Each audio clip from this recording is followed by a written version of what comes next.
Hi friends, देखुन आमी बोगेनभिलिया प्रतिस्थापनेर जोन्नो माटी तैरी करे निয়েছি।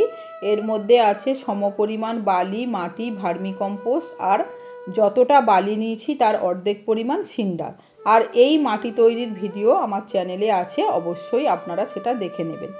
आमी 4टी गाछ प्रतिस्थापन करे देखाबो, ताई 4टी टब निये निয়েছি।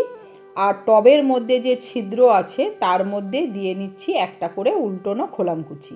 আর খোলামকুচির উপর দিয়ে নেব সিন্ডার এবং সিন্ডারের ওপরে দিয়ে নেব লাল বালি। এইভাবে আমি 4টি টবের ড্রেনেজ সিস্টেম করে নিলাম।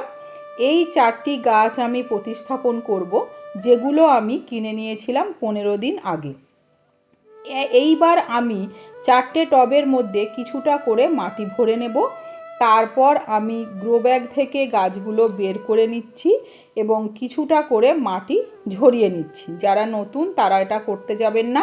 আপনারা বালতিতে কিছুটা জল নেবেন এবং তার মধ্যে 10 থেকে 15 মিনিট গাছগুলো চুবিয়ে রাখবেন, এতে করে মাটিটা কিছুটা ধুয়ে যাবে। 4টে টবের মধ্যে গাছগুলো সোজা করে বসিয়ে নিয়েছি। এইবার মাটি দিয়ে টবগুলো ভরিয়ে নেব। এই গাছটা আমার মেয়ে প্রতিস্থাপন করছিল। একে একে আমি সমস্ত টবগুলোতে মাটি ভরে নিচ্ছি এবং একটা বেলচা দিয়ে একটু খুঁচিয়ে নিচ্ছি যাতে এয়ার বাবেলস না থাকে। দেখুন আমার 4টে গাছ বসানো কমপ্লিট হয়ে গেছে। আর এবার দিয়ে নেব আমি জল। তো থ্যাংক ইউ।